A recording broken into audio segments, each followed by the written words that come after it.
Leamos un texto en Romanos, capítulo 16. Si tenés tu Biblia, podés acompañarme al final de la carta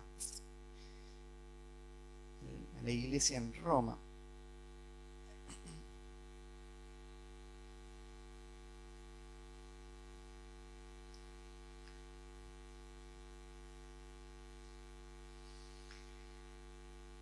Bueno, en la ciudad de Corinto, el apóstol Pablo, hospedado en una de las casas de los creyentes, está redactando toda esta carta que se va a convertir en una de las cartas más asombrosas de toda la Biblia.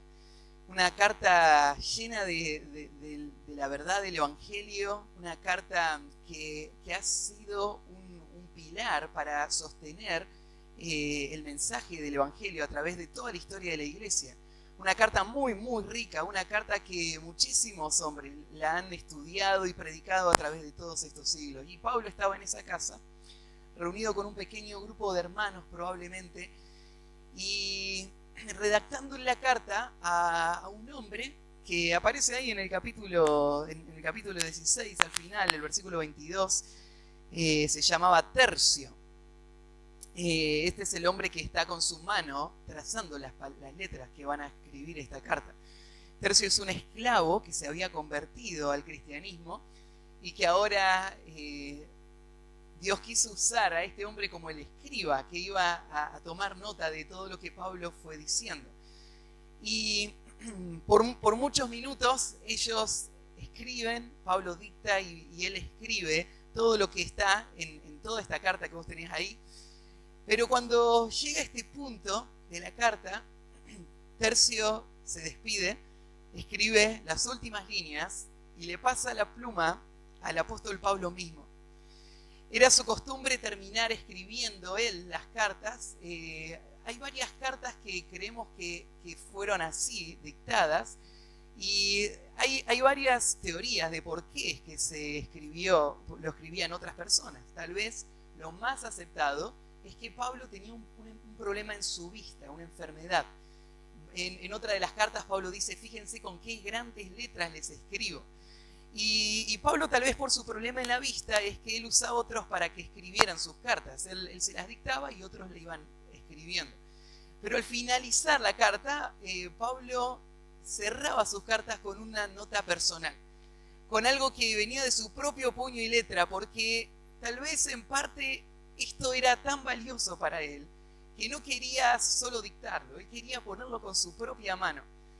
Tal vez también para Pablo era importante que se supiera que él había dictado la carta y que alguien no se la había escrito en su nombre y que no había tenido nada que ver, así que su propia letra tenía que estar ahí, su propia escritura. Y este es el punto donde pasa en esta carta. En la carta de Romanos, ahora Pablo toma la pluma y va a escribir estos últimos versículos. Y estos versículos van a ser el cierre para toda la carta. Son en una parte un resumen. Si vos mirás en detalle los versículos, te vas a dar cuenta que los grandes temas que aparecen en el libro de Romanos están resumidos en estos versículos, en estos poquitos versículos.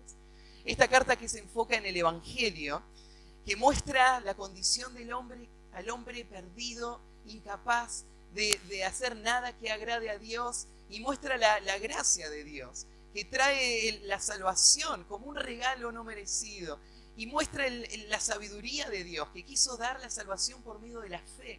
Todo eso está contenido en estas últimas expresiones de Pablo.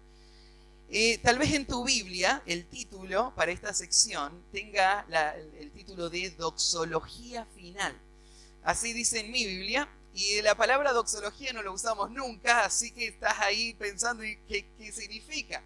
Y es un término técnico. A veces a los teólogos les gusta hacer de cosas simples, hacerlas complicadas, ¿no? Entonces lo que significa en la palabra griega, doxa, es la palabra gloria o alabanza. Y logos es la palabra, es lo que significa palabra, así que doxología significa una palabra de alabanza a Dios. Hubiese sido más fácil ponerle en español directamente, ¿no? Alabanza final en vez de doxología final. Pero esto que tenemos acá aparece muchas veces en nuestras Biblias. Tal vez no les prestamos atención, pero muchas veces los autores bíblicos, mientras escriben sus cartas o sus escritos, en algún momento hacen un paréntesis. Paran de lo que están diciendo y van a empezar a decir palabras de alabanzas a Dios, para exaltar lo que Dios es y lo que Dios ha hecho. Es como que no pueden contenerse más. Y entonces empiezan a decir estas palabras y a eso se les llaman doxologías. Hay muchas en el Antiguo Testamento y en el Nuevo Testamento. Aún acá en el libro de Romanos, esta es la segunda que aparece. En el capítulo 11, cuando termina todo el capítulo, Pablo termina con la primer doxología en el versículo 33. Viene hablando Pablo y de repente, oh profundidad de las riquezas, de la sabiduría y de la ciencia de Dios. Cuán insondables son sus juicios e inescrutables sus caminos. Porque ¿quién entendió la mente del Señor? ¿O quién fue su consejero? ¿O quién le dio a él primero para que le fuese recompensado? Porque de él y por él y para él son todas las cosas. A él sea la gloria por los siglos de los siglos. Amén. Después de haber reflexionado en la forma en la que Dios planeó la salvación, Pablo no puede contener más y dice estas palabras que acabo de leer. Y ahora al final del libro, Pablo agarra la pluma y él va a escribir con su propia mano esta doxología final. Esta gratitud y alabanza a Dios. Y creo que es lo más apropiado para esta mañana. Alabar al Señor por lo que Él ha planeado y lo que Él es para la vida de esta iglesia. Así que vamos a leer el texto, son poquitos versículos y después vamos a poder hablar un poquito más de este tema de la alabanza al Señor. Dice así, versículo 25: y al que puede confirmaros, según mi evangelio y la predicación de Jesucristo, según la revelación del misterio que se ha mantenido oculto desde siglos eternos, pero que ha sido manifestado ahora, y que por las Escrituras y los profetas, según el mandamiento de Dios, se ha dado a conocer a todas las gentes para que obedezcan a la fe. Al único y sabio Dios sea gloria mediante Jesucristo para siempre. Amén. Pablo termina con una alabanza al Señor que es un tanto difícil de trazar y de seguir, pero si le prestaste atención, arranca en el versículo 25 describiendo a ese ser a quien en el versículo 27 dice: sea gloria mediante Jesucristo por los siglos. La gloria, la doxa, la alabanza debe ser a este ser. Todos los versículos que están antes nos hablan del por qué. ¿Por qué tenemos que mirar a Dios en este momento? ¿Y por qué tenemos que decir palabras de gratitud a Dios? Y lo dice en el versículo 1. La idea del versículo 25 es de donde nace todo. Y dice así: y aquel que puede confirmaros. Aquel que puede confirmaros. Y después todo lo demás habla de cómo es que Dios va a confirmar a esas personas. Y a Él, entonces, dice el versículo 27, va a ser la gloria por todos los siglos. La razón por la que vamos a alabar a Dios es porque Él es capaz de confirmar. Esa palabrita, confirmar, tiene la idea de sostener, de poner en pie, de hacer firme. Es una palabra que aparece muchas veces en el Nuevo Testamento. Pablo la usa muy frecuentemente. Por ejemplo, la usa en 2 Tesalonicenses, capítulo 3, versículo 3, y la usa así: pero fiel es el Señor, que os afirmará y guardará del mal. A esta iglesia en Tesalónica, Pablo le habla de que Dios es fiel y Él va a confirmarles, les va a afirmar hasta el final. Esto habla de un Dios que es capaz de empezar y terminar lo que Él empieza. Es un Dios que es capaz de salvar y mantener a aquellos que Él ha salvado hasta el final. Supone esta idea de que no va a ser fácil. Supone de que va a haber conflictos, crisis, dolor.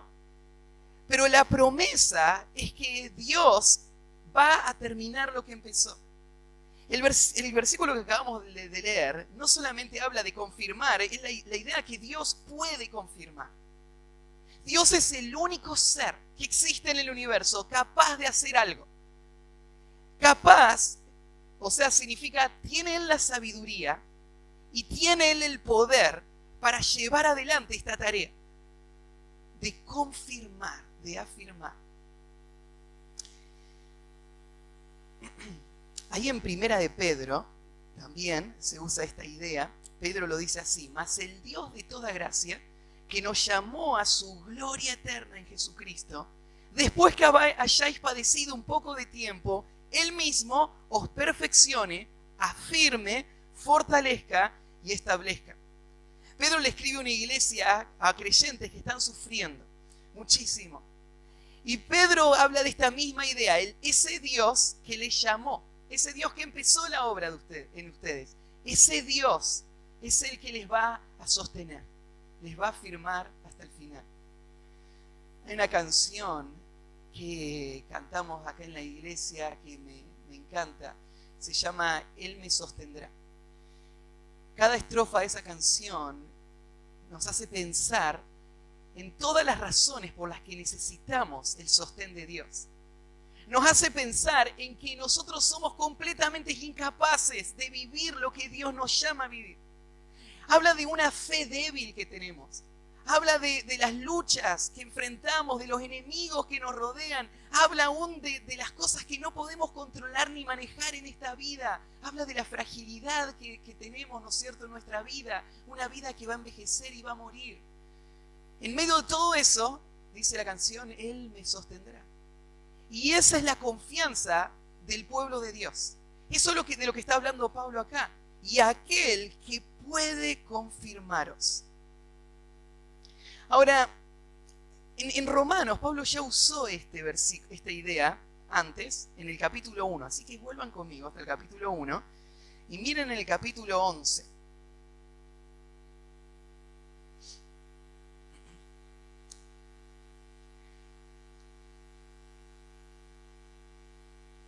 ¿Alguna vez te sentiste a punto de naufragar? ¿Sentiste así? ¿Sentiste que todo al frente se veía oscuro? Tu barco iba derecho a una tormenta de la que pensabas que no había salida. No había forma. Y acá Pablo usa estas palabras: aquel que puede confirmaros. En el capítulo 1, en el versículo 11, Pablo, cuando arranca toda la carta, le dice a la iglesia estas palabras: porque deseo veros para comunicaros algún don espiritual a fin de que seáis confirmados. Y Pablo le dice a esta iglesia que él espera ir allá, quiere ir y predicarles la palabra, quiere ir y llevarles el evangelio, porque él lo que espera es ver una iglesia fortalecida. Ver una iglesia que no está tambaleando frente a todas las circunstancias que le rodean, sino que tiene el aplomo del corazón, que tiene la firmeza del alma para enfrentar todas las circunstancias que vengan con confianza y poder vivir todas esas situaciones en victoria. Pablo quiere ver eso en esta iglesia. Y para que eso pase, Pablo dice: yo tengo que ir. Tengo que viajar a Jerusalén, hasta Roma, para estar con ellos. Y Pablo entiende algo. Dios usa diferentes formas, diferentes cosas para afirmar nuestra vida, ¿no? Una de las cosas que Dios usa es a su pueblo. Personas que llegaron en ese momento justo, cuando todo se iba a desmoronar, cuando todo parecía destruirse. Y en ese momento justo, esta persona fue el rescate de Dios, que trajo la palabra de Dios, que volvió a poner convicción en el corazón, que volvió a traer claridad a la mente, que volvió a traer seguridad y volvió a dar una pizca de esperanza para poder ponerte de pie y empezar a luchar de nuevo. Esto es lo que Pablo está diciendo en cuanto a la iglesia en Roma. Yo quiero ser eso para ellos. Yo quiero ser esto para ustedes. Yo quiero ir para que estén confirmados. Esto es lo que Dios desea de su pueblo. Cuando leímos el versículo en el capítulo 16, ¿se acuerdan? A Dios sea la gloria. ¿Y por qué va a ser la gloria a Dios? La gloria va a ser a Dios porque Dios puede confirmar. Esto me dice algo. Dios se glorifica en una iglesia afirmada. Dios se glorifica en una iglesia que puede vivir en convicciones fuertes, sólidas. Una iglesia que puede enfrentar dificultades. Dios se glorifica en esto. A Él va a ser la gloria porque Dios puede confirmar. ¿Y cómo Dios confirma? Bueno, Dios usa medios. Dios usa personas, Dios usa situaciones, Dios usa su palabra. Pero el versículo que leímos recién, en el capítulo 16, enfatiza otro principio. Y es que aunque hay muchos medios, al final del día, la razón por la que vos estás de pie es una sola. Es que hay un Dios capaz de confirmar. Capaz de tomar tus debilidades, capaz de tomar tus incapacidades, capaz de tomar tus fracasos, capaz de tomar tus desánimos, capaz de tomar todo eso y afirmarte. A Él que es capaz de confirmar. Ahí en nuestro devocional estamos estudiando Filipenses y en el capítulo 1, versículo 6, Pablo dice algo que va alineado con esto, ¿no? Pablo dice que aquel que comenzó la buena obra en vosotros, la perfeccionará hasta el día de Jesucristo. Quiero que estas palabras se queden en tu mente cuando te vayas de este lugar hoy. Porque Dios te dio estas promesas para que vos tengas confianza en lo que Él es capaz de hacer. Porque cuando salís por esa puerta te enfrentás con el mundo real. Te enfrentás con las luchas de este mundo, te enfrentás con el desánimo, te enfrentás con las caídas, te enfrentás con tu pecado, te enfrentás con todo eso. Y vos tenés que recordar que hay un Dios capaz de confirmarte. Dios ha sido suficientemente claro, lo ha mostrado suficientes veces para que vos lo creas. Toda la Biblia es la historia de esta gran verdad. Personaje tras personaje en la Biblia nos muestra que Dios es capaz de confirmar. Cuando miramos las historias de la Biblia, no las tenemos que mirar como mirar una película. Porque las películas, cuando vos la mirás, te muestran a sus héroes y te describen esos héroes para que vos te emociones con la habilidad de ese héroe, con la capacidad de ese héroe, con la inteligencia de ese héroe. Pero la Biblia no es así. La Biblia es un libro que nos muestra al hombre en sus fracasos, aún los más grandes de la historia. ¿A quién podés elegir? ¿A Moisés? Hemos estado estudiando a Moisés, ¿no? El gran libertador. El hombre que hoy es conocido como la fuente, la base de todo el judaísmo y de a partir de ahí del cristianismo. El gran legislador, el sabio, el Moisés. Ese gran hombre nos recuerda que Dios es capaz de confirmar, porque Él no empezó su historia así, ¿no? Él empezó su historia en incredulidad, en temor. Él empezó su historia en fracasos, en arranques de impulso, ¿no es cierto?, que le llevaron a ser un asesino. Le llevaron a momentos de depresión, donde él decía: Dios, quítame la vida. Ese es el gran Moisés. Pero Dios es capaz de confirmar, ¿o no? ¿No tomó Dios esos fracasos? ¿Y no usó situaciones? ¿Y no forjó en ese hombre el carácter de un pilar de hierro en quien se pudo apoyar una nación? Pero este no es Moisés, no es la grandeza de Moisés. Es Dios que es capaz de confirmar. Aún el mismo Pablo, el que está escribiendo esta carta, ¿no? ¿No fue él un perseguidor de la iglesia? ¿No es él el que dice lo que quiero no hago, lo que no quiero hacer eso hago? ¿No es que él dice miserable de mí, ¿quién me librará de este cuerpo de muerte? Claro, el tema es que cuando miramos las fotos de la vida, a veces solamente miramos los momentos hermosos. Y en la vida de Pablo a veces nos pasa esto, miramos las victorias de este hombre y tendemos a pensar qué gran hombre que fue Pablo. Pero Dios no escribió la historia de Pablo para que vos pienses qué gran hombre que fue Pablo. ¿Sabes para qué la escribió? Para que pienses qué gran Dios, qué poderoso Dios, que es capaz, la palabra puede ahí es la palabra dunamis, que es capaz de confirmar. Y cuando vos lo ves así, hay otro pensamiento. Ese gran Dios es tu Dios. Es el Dios que puede confirmar tu vida hasta el final.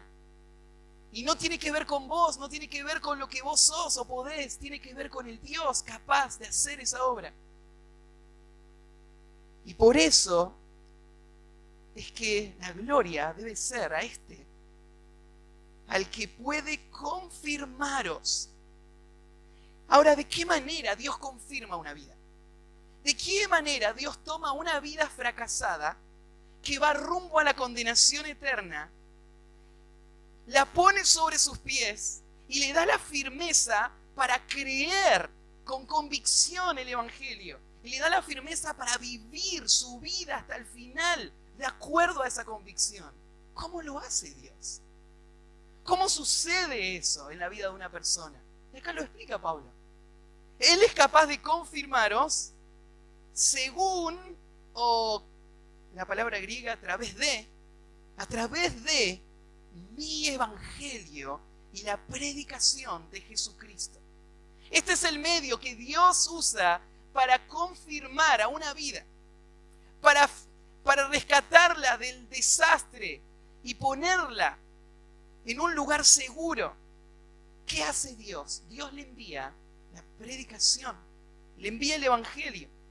Es interesante que Pablo acá llame al evangelio mi evangelio, como si habría algo único en el evangelio de Pablo. ¿Por qué Pablo habla acá de mi evangelio? Dios los confirma a ustedes a través de mi evangelio. Pablo nunca había estado en Roma. Él no les había predicado a estas personas. Pablo le está escribiendo esta carta. Parece un tanto arrogante, ¿no? A través de mi evangelio, Dios los va a afirmar a ustedes. ¿Por qué lo llama mi evangelio? Bueno, Pablo no predica un evangelio distinto del que los demás apóstoles predicaron. Los demás apóstoles vivieron todo el tiempo que Jesús estuvo enseñando al lado del Señor. Cuando Jesús resucitó y ascendió al cielo, los encomendó a ellos a la misión y les dio la autoridad. Ellos son los apóstoles. Pablo no fue uno de ellos. Pablo no estuvo con el Señor esos 3 años. ¿Y de dónde recibió Pablo el evangelio? Bueno, Pablo en otras cartas habla de que él recibió directamente del Señor las cosas que él después anunció. Ahora, el mismo que le dio a los apóstoles el mensaje, se lo dio a Pablo al mensaje. Así que no hay ninguna contradicción entre el mensaje que predicaron los 12 o los 11 más Matías y Pablo. Es el mismo evangelio. Pero Pablo acá está haciendo énfasis en este hecho de que este evangelio que él les predica es un evangelio que no recibió de hombre ni fue por hombre, sino que vino de Dios. Y Pablo es un legítimo apóstol de Cristo porque él recibió de Cristo la comisión y recibió de Cristo este evangelio que nos está dando. Y por eso Pablo lo hace algo personal. Y él dice, por medio de mi evangelio. Pero la idea esta, ¿no es cierto? Por medio del evangelio, ellos van a ser afirmados. El evangelio es locura para el mundo. Son las noticias, las buenas noticias de salvación. que le anuncian al mundo que hay un Salvador que les puede rescatar de su condición, de su pecado. En muchos oídos el Evangelio cae y no tiene ningún efecto. Pero este Evangelio es lo único que puede rescatar a esta persona de la destrucción. Es la única esperanza. No hay otro medio. Nadie puede ser salvado de otra manera. Y por eso Pablo dice, Dios tiene el poder para afirmarles por medio de mi Evangelio, que es el Evangelio verdadero, el único Evangelio, el Evangelio que recibimos de los apóstoles. Y ese Evangelio hace una obra silenciosa, pero contundente en las personas que lo escuchan. Hoy estaba mi papá guiando el tiempo de los testimonios. Mientras escuchaba los testimonios, pensaba en sus historias. Y Dios me dio el privilegio de ver lo que ustedes dijeron, ¿no? De ver todo el proceso, de ver la obra de Dios en sus corazones. Cuando empezó ese Evangelio, cuando cayó esa semilla, no se vieron grandes cosas, ¿no? No hubo un rayo de luz, no hubo un temblor, no hubo nada asombroso así, ¿no? Fue silencioso, pero ese Evangelio que vos creíste empezó a tener un efecto poderoso en tu corazón, un efecto transformador, un efecto de fortalecimiento, que es indestructible.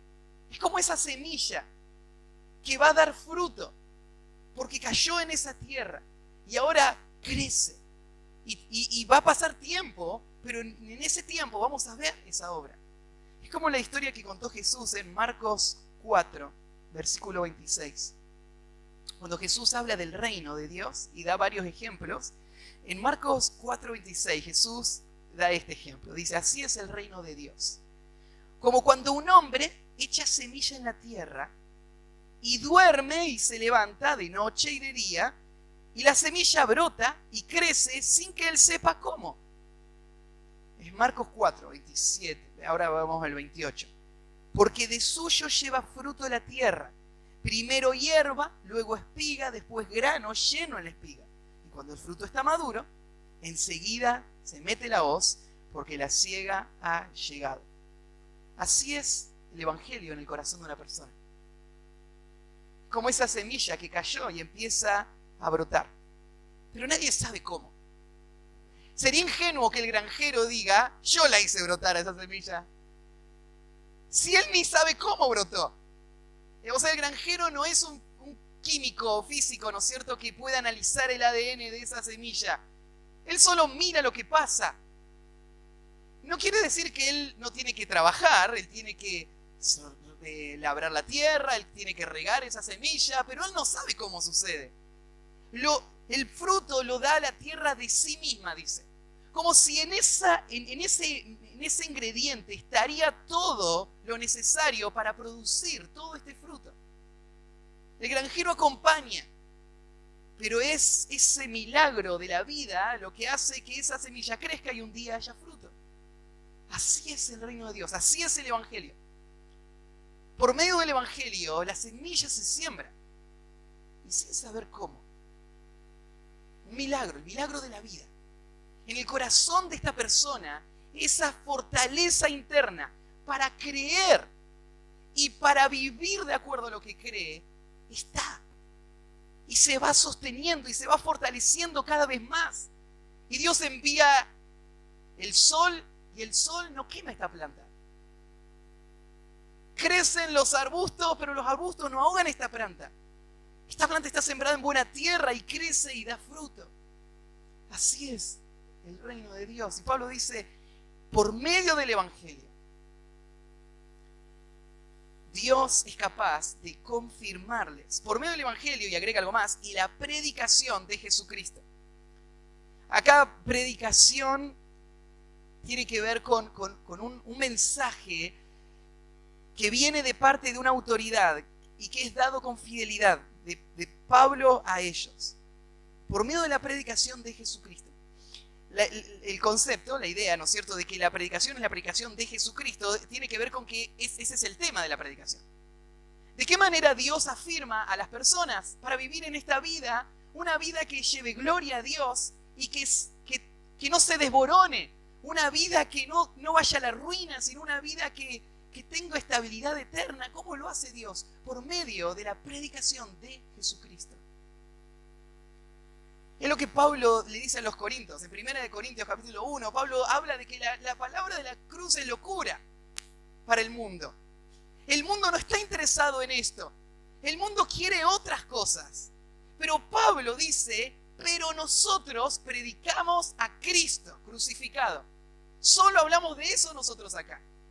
En este lugar no nos interesa hablar de lo que para este mundo es atractivo, es interesante, lo que este mundo cree que necesita. En este lugar, Pablo dice, nosotros predicamos a Cristo.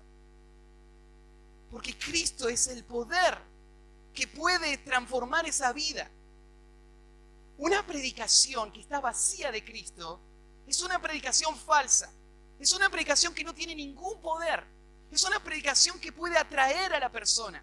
Una persona puede sentarse frente a esa predicación y sentirse alentado por un momento.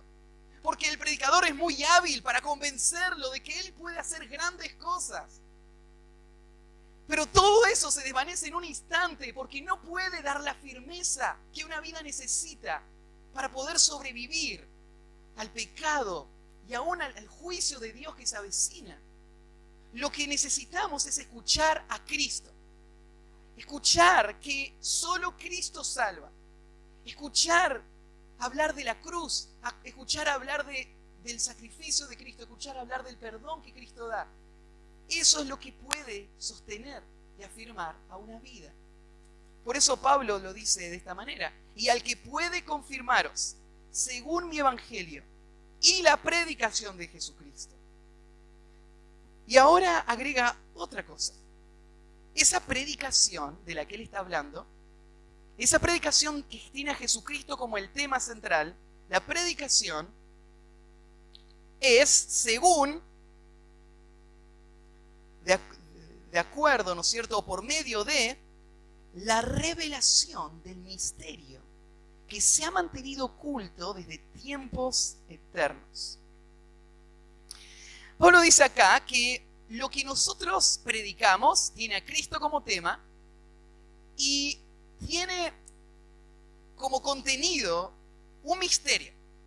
Cuando escuchamos nosotros la palabra misterio, nos suena como, misterioso, ¿no es cierto? Como algo, no sé, enigmático o algo así. En la Biblia, cuando se usa la palabra misterio, no está hablando de eso, está hablando de que hay algo que antes no se sabía y ahora sí se sabe. El misterio es algo que está oculto. Pablo está diciendo algo así. ¿Sabes que Dios tiene un secreto?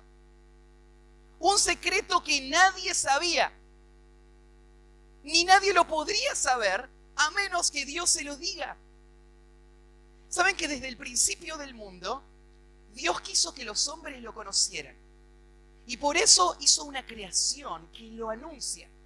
Todos los cielos y toda la tierra, en todo el mundo, dice Isaías, se ve la gloria de Dios, en todos los detalles. Nadie puede negar que Dios existe. Nadie puede negar dice el eterno poder y deidad de Dios. Porque es claramente visible. Todos lo ven. Pero hay algo que el mundo no puede saber a menos que Dios se lo diga. Hay un secreto. Este secreto tiene que ver con eso que va a salvar a esta persona. Eso que va a rescatar a esta persona de la destrucción y le va a poner en un lugar firme. Es un misterio.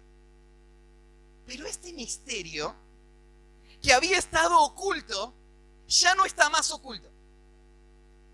Porque ahora Dios ha enviado a sus siervos, va a decir más adelante, los profetas, que por medio de la Escritura nos han dado una orden de parte de Dios.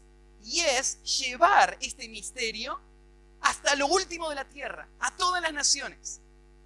Lo va a decir en el versículo que sigue. Ese misterio es el misterio del plan que Dios tuvo aún antes de la creación de salvar a los pecadores y el camino por el cual Él iba a salvarlos. y lo que significaba ser salvado por Dios.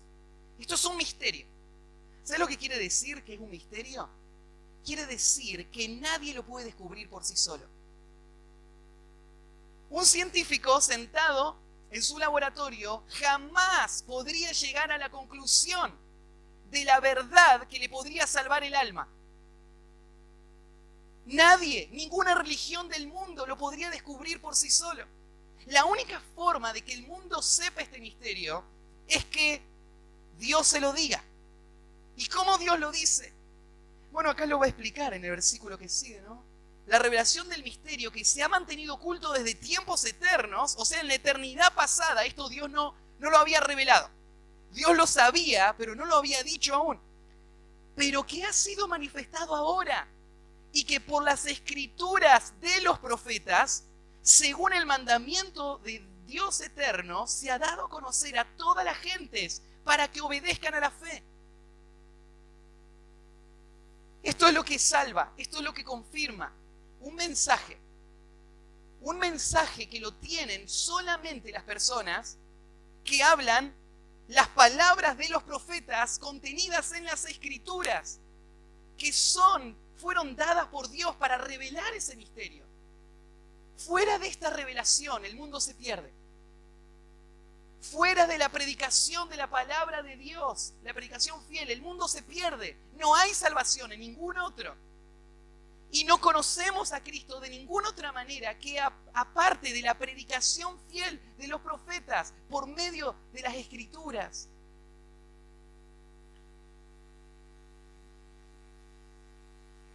Ese es el misterio. Ahora, ¿cuál es el misterio? ¿Cuál es el gran secreto que Dios tenía guardado y que ahora lo entendemos? Y que ahora es parte de esta obra de Dios que salva y confirma y afirma permanentemente a estas personas. ¿Cuál es ese misterio? Varias veces en el Nuevo Testamento se usa este concepto. Así que vamos a leer algún otro versículo. Miren en Efesios capítulo 3, versículo 2. Efesios capítulo 3.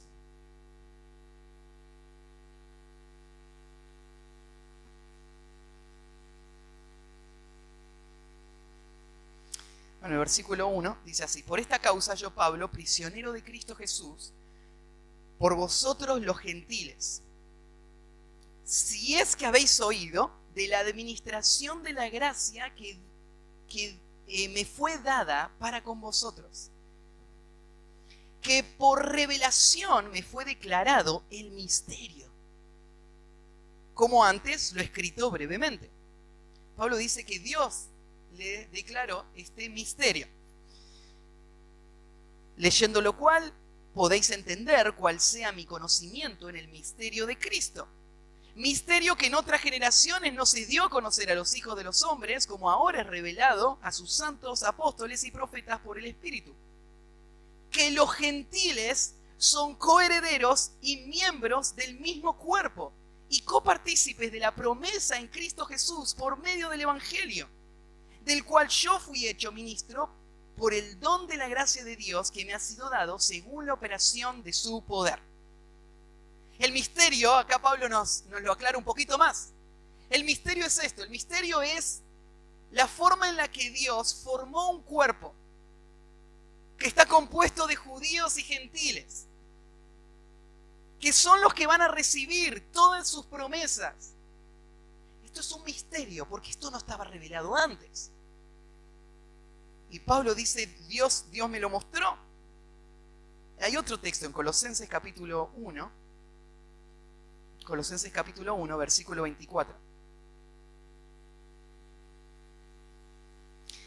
Vamos a leer hasta el versículo 27 y dice así: ahora me gozo en lo que padezco por vosotros y cumplo en mi carne lo que falta de las aflicciones de Cristo por su cuerpo, que es la iglesia. Pablo está entregado a esta misión de ser un heraldo, un predicador a favor de este gran plan de Dios, que es edificar su iglesia. Para eso él paga un precio alto. Él sufre lo que falta de las aflicciones, dice el versículo 25, de la cual fui hecho ministro según la administración de Dios que me fue dada para con vosotros, para que anuncie cumplidamente la palabra de Dios. Versículo 26. Lo que Pablo va a anunciar es esto. Es el misterio que había estado oculto desde los siglos y edades, pero que ahora ha sido manifestado a sus santos. De esto habla Pablo. Su tema de conversación, su predicación es el misterio de Dios. El misterio que antes estaba oculto y ahora fue revelado. ¿Y cuál es ese misterio? Versículo 27. A quienes Dios quiso dar a conocer las riquezas de la gloria de este misterio entre los gentiles. Es un gran privilegio. Que Dios haya querido a este pueblo, a estas personas en este tiempo de la historia, darles a conocer el misterio. ¿Y el misterio cuál es? ¿Qué es? Este es el misterio. Cristo en vosotros, la esperanza de gloria. El misterio, Pablo acá lo define un poquito más todavía.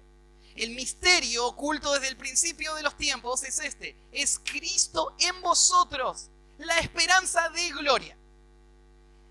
Esto es lo que Pablo está diciendo. Mira, cuando todo comenzó en este mundo, Dios creó a un hombre y a una mujer que estaban en un lugar precioso, con grandes beneficios. Tenían una relación preciosa con Dios, pero había algo que ellos no sabían. Dios tenía un plan mucho más glorioso que solamente tener estas criaturas viviendo en este paraíso. Lo que Dios planeó hacer es lo siguiente. Dios planeó que toda su deidad en la persona de Cristo habite en ellos y que eso les transforme en la gloria de Dios. Cristo en ellos, la esperanza de gloria. Para lograr esto, Dios diseñó un plan que abarca todas las edades que hemos vivido en la historia humana, desde la caída, a través de todo este proceso, para que se pueda formar una iglesia, un pueblo de redimidos, que puedan vivir esta realidad. Esto es el misterio, esto no sabíamos. Porque para Dios, lo que Dios quería no era instituir una religión mundial, donde personas vayan a un lugar de adoración. El plan de Dios era mucho más glorioso que esto. El plan de Dios era que Cristo habitara, Cristo que es Dios mismo, toda la plenitud de la deidad, habitara en estas personas. Y ese poder, actuando en las personas, transformar a esta persona hasta que sea hecha la imagen de Cristo, la gloria de Dios en esa persona. Y Dios sea glorificado, admirado por todos los siglos en esas personas que Él transformó. Ese es el misterio. Eso es lo que hace único al Evangelio. Eso es lo que nos diferencia a nosotros de cualquier otra religión. Eso es lo que nos diferencia a nosotros del falso evangelio. Que le dicen a las personas, vos sos bueno, vos podés hacer esto. Que le dicen a las personas, cumplí con estos requisitos y eso es lo que Dios espera de vos. Cuando el evangelio, el misterio de Dios, dice otra cosa. Dice, Dios no quiere solo religiosos en un salón haciendo una actividad espiritual. Lo que Dios planeó desde el principio, este gran misterio, es Cristo en vosotros, la esperanza de gloria. Ahora con Cristo en el corazón, en un nuevo camino, un camino de transformación, donde vas a ser transformado de gloria en gloria en la misma imagen, hasta que al final de todo el camino vos llegues a ser tal como Él es. Eso es lo que Dios quiere. Eso es el evangelio. Eso es lo que predicamos.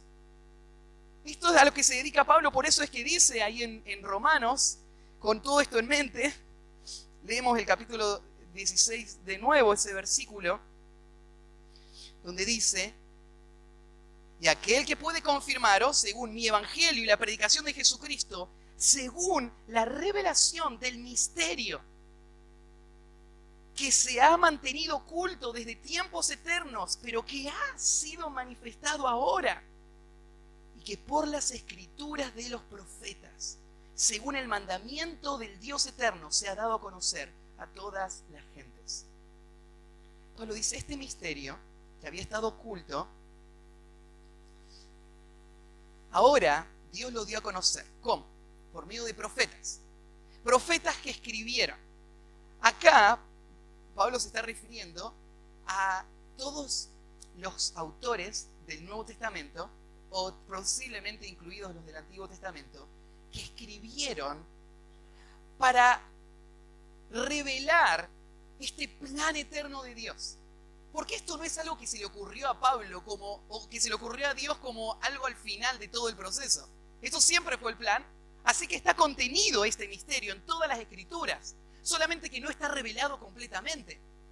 En el Nuevo Testamento, Cristo, su mensaje, lo dio a conocer y los apóstoles lo escribieron. Ellos son los profetas que escribieron. Y ellos que escribieron, lo dieron a conocer. Y ahora se ha dado a conocer a todas las gentes. Pablo está diciendo que el Evangelio en esta época, en el que él está escribiendo, había salido por todo el mundo. Ahora, ¿qué quiere decir? ¿Todos los grupos étnicos del mundo habían escuchado ya el Evangelio? Claramente no. En el tiempo de Pablo, América ni se había descubierto todavía, así que no había venido ningún misionero a América todavía. Y había tribus viviendo acá en América. ¿Y qué significa esto? Bueno, está hablando Pablo de la universalidad del mensaje. Este es el mensaje para todos. No te olvides de dónde partió todo esto. ¿Te acordás que arrancamos diciendo, Dios debe ser glorificado? ¿Por qué Dios debe ser glorificado? Porque Él es capaz de confirmar. ¿Y cómo confirma Dios? Dios confirma por medio del Evangelio y la predicación de Jesucristo a través de dar a conocer el misterio. El misterio de que es Cristo en ellos, la esperanza de gloria, ese misterio del cual hablamos. Dios lo está haciendo por medio de esta predicación. Así que, para que Dios sea glorificado, en afirmar personas, este es el camino. Gente de todo el mundo tiene que escuchar la predicación, el Evangelio, el misterio, para que por medio de esa predicación Dios haga una obra en sus corazones que demuestre que Él es capaz de confirmar. Y entonces Dios pueda ser admirado. Dios es glorificado cuando su Evangelio llega y penetra a todas las culturas del mundo. Ahí Dios es visto en su poder y su capacidad de hacer lo que Él dice que puede hacer. Ahora, ¿por qué tenemos que ir a todas las culturas del mundo? Dios se ha manifestado a todos en un sentido. Yo decía recién, en Romanos, si vos seguís el camino de Romanos empieza en el capítulo 1 mostrando que nadie tiene excusa. Todas las tribus, toda la gente de todo el mundo, todos ven la gloria de Dios. La ven en la creación. Pero ¿cuál es el problema? El problema es que aunque ven la gloria de Dios, no le dan gloria a Dios, ni le dan gracias. ¿Qué hace la gente de este mundo? Teniendo al ser más glorioso, al ser más bueno, al ser más santo del mundo, frente a ellos, en esa creación, ¿ellos saben lo que hacen? O digámoslo así, nosotros, ¿saben lo que hicimos? Nosotros hicimos la locura más grande. Dejamos lo glorioso para irnos atrás de lo bajo, de lo vil. Dejamos de dar gloria al Creador para honrar a la creación. La gente, en vez de amar a Dios y de vivir para Él, de hacer que Dios sea lo más valioso para ellos en todo, ellos aman las cosas de este mundo. Ellos se aman a sí mismos. Así es el mundo entero. Así nacimos nosotros, esclavos de nuestro pecado. Así está, en esas condiciones está toda la creación. Pero vos decís, pero Matías, espera un poquito. No todos están así. Hay algunos que son buenos religiosos. Son buenos religiosos y que dicen creer en Cristo. Claro, eso lo responde Romanos capítulo 2. ¿Qué dice Romanos capítulo 2 de los religiosos?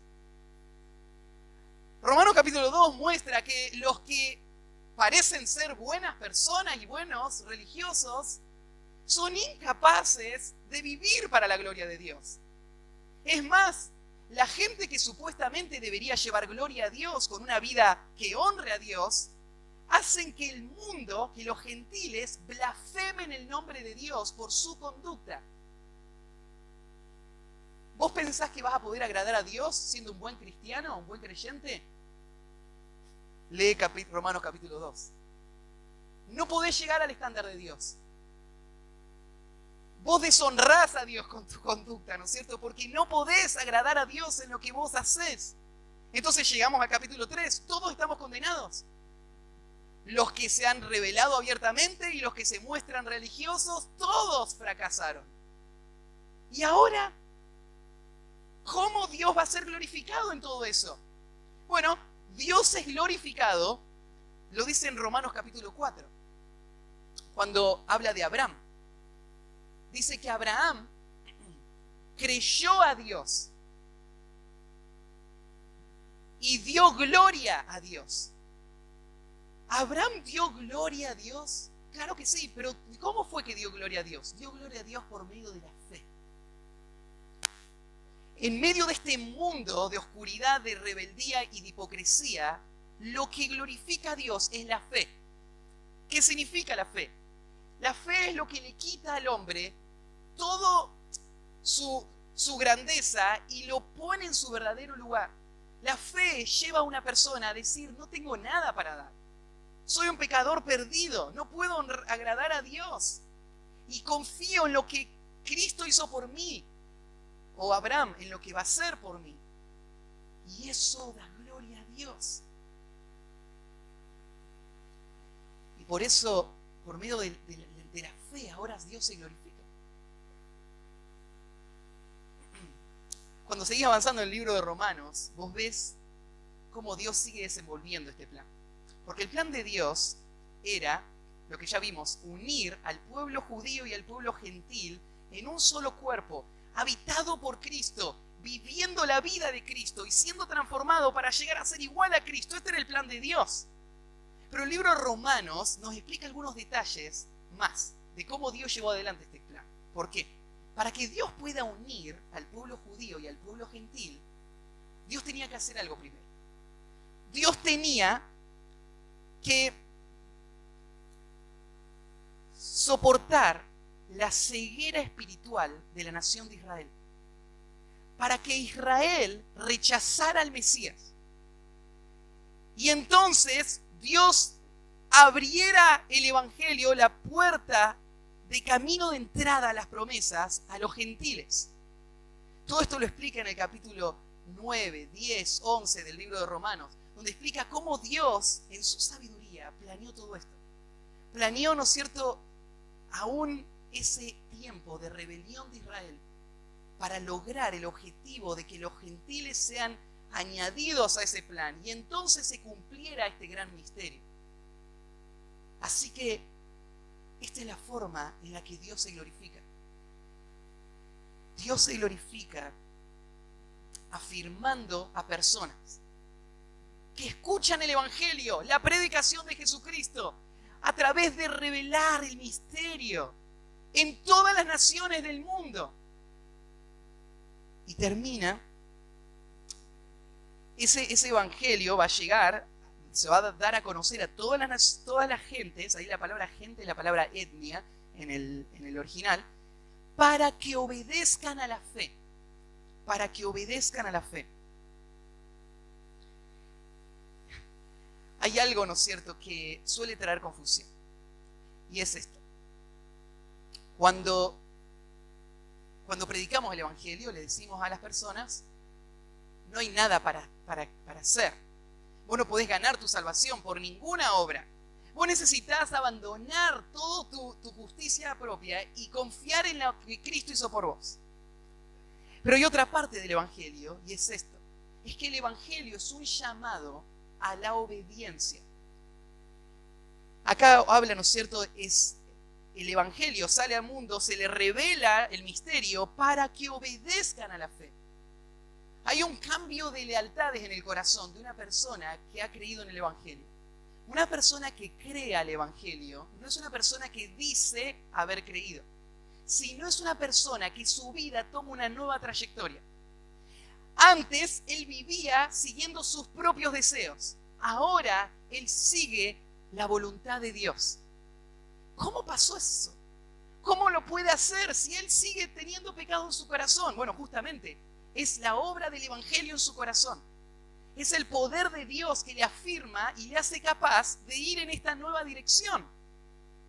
Pero creer en el Evangelio implica la obediencia a la fe. Este término se usa muchas veces en el Nuevo Testamento, el concepto de la obediencia a la fe. Tal vez no tenemos tiempo de leerlos a todos.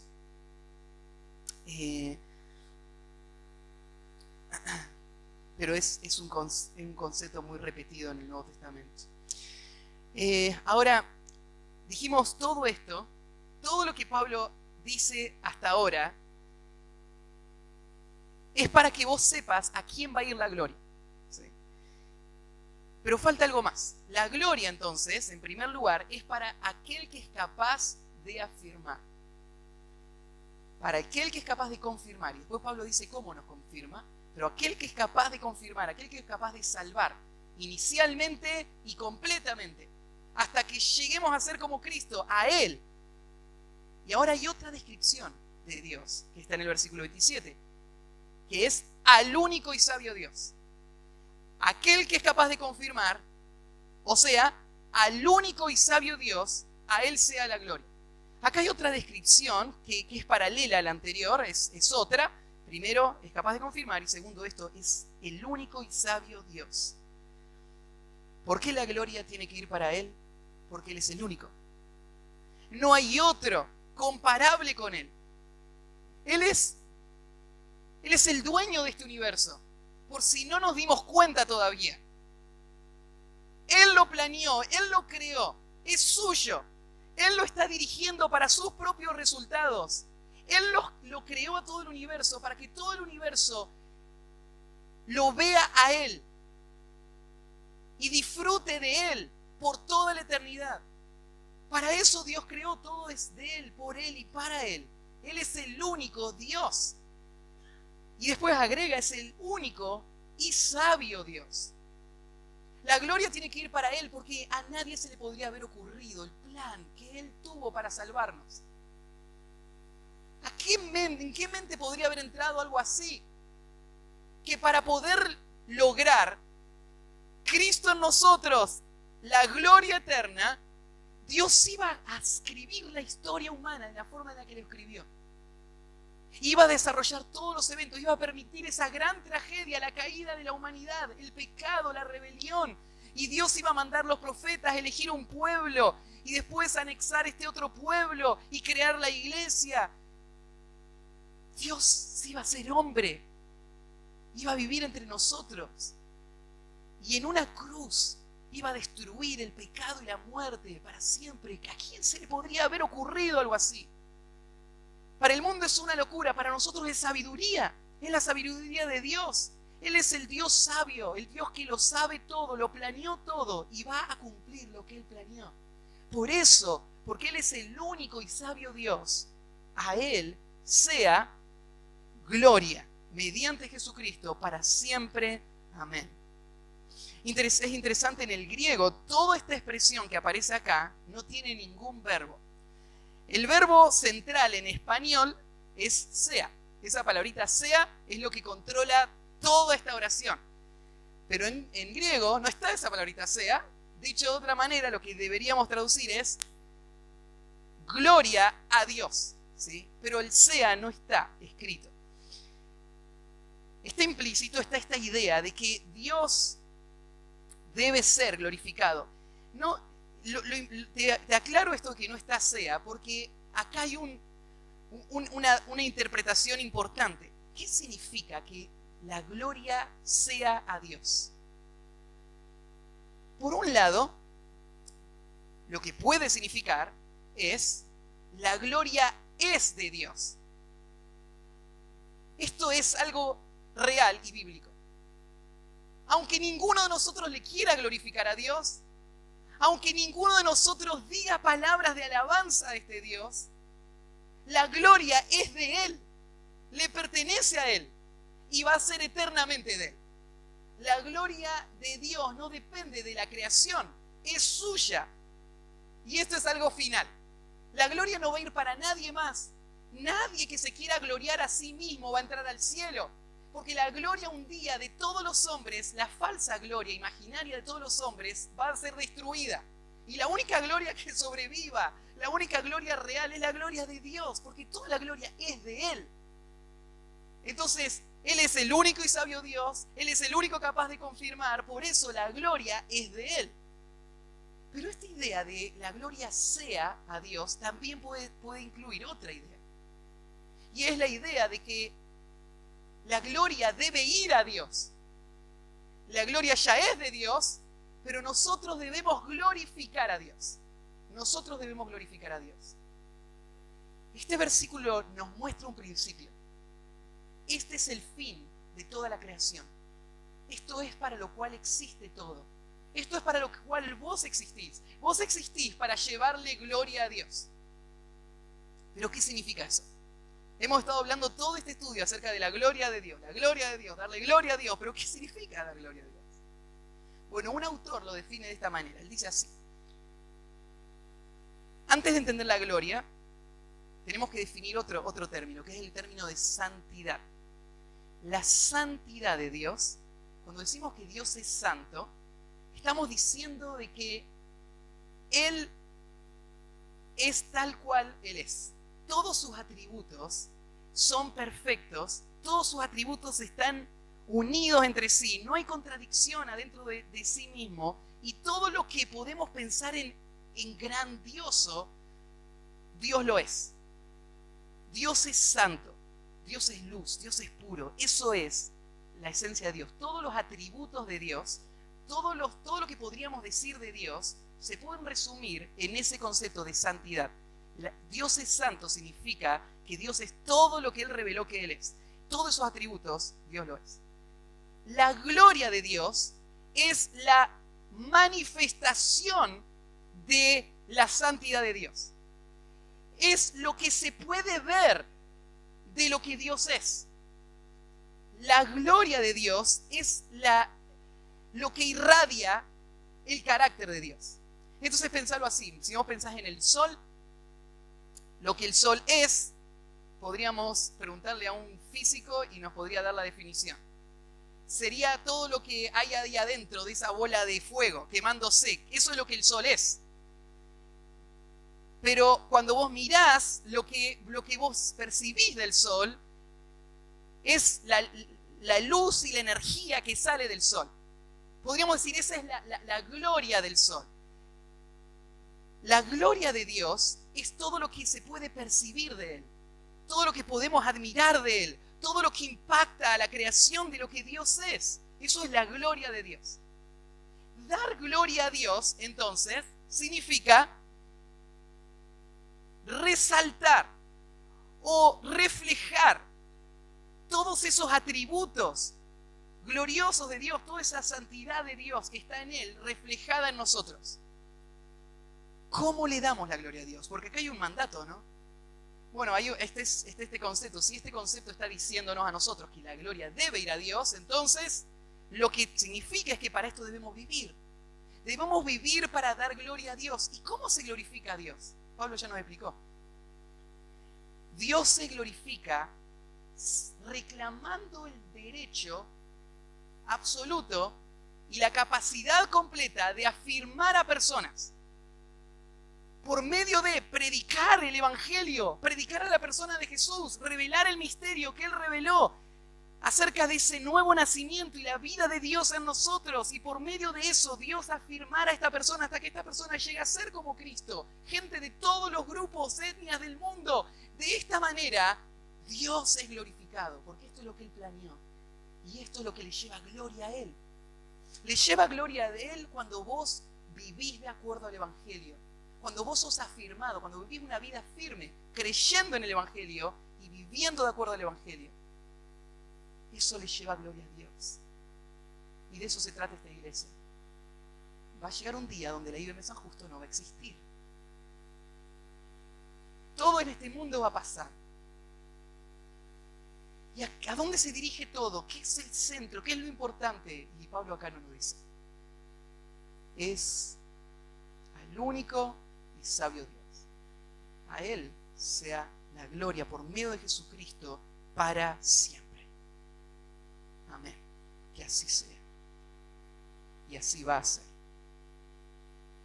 No hay otra opción, no hay otra alternativa. Ese amén es una conclusión no de expectativa o esperanza solamente, es una certeza y garantía. El Dios al que adoramos hoy va a ser glorificado para siempre, el centro de toda la creación, amado por todos. Vamos a orar. Mientras tenés ahí tu cabeza inclinada, te pregunto, ¿qué decís de todo lo que escuchaste? Hay todas las cabezas inclinadas.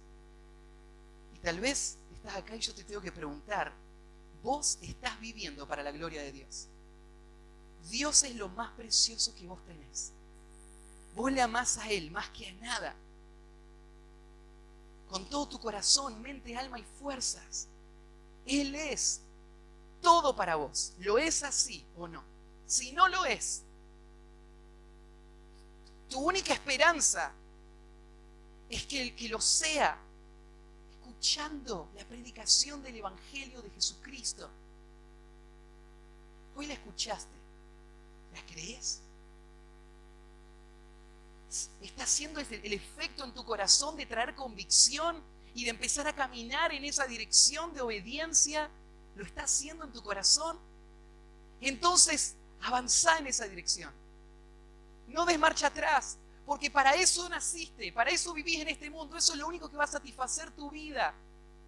Solamente caminar en esa dirección, viviendo para la gloria de Dios.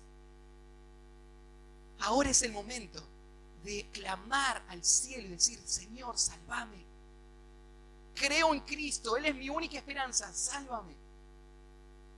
Hacelo ahora mismo. Y tal vez vos ya estás en Cristo y Dios ya está haciendo esta obra. La pregunta es, con todo lo que escuchamos, ¿ha puesto el Señor de nuevo en tu corazón una nueva confianza, una nueva seguridad, una nueva determinación, querer vivir para su gloria? Esa es la dirección. Hacia ahí hay que ir. Para eso existís. Y eso es lo que Dios va a hacer en tu vida. Si sos un hijo de Dios, ni siquiera tu incredulidad o tu rebelión va a frenar su plan. Él lo va a cumplir. Porque a Él va a ser la gloria. Por siempre. Amén. Padre, gracias por esta mañana, por esta iglesia. Porque esta iglesia no es otra cosa que una manifestación de esa gloria. Porque por medio de la predicación del Evangelio, muchos de los que están acá ahora han sido afirmados y serán afirmados hasta el día que sean como Cristo. Y eso solo tú lo puedes hacer. Por eso, Señor, toda la gloria es para ti. Te amamos, confiamos en ti, aún en nuestros momentos de desesperación, aún en nuestros momentos de temor, aún en nuestros momentos de fracaso. Confiamos en ti, Señor. Tú lo vas a hacer. Gracias. En el nombre de Cristo Jesús.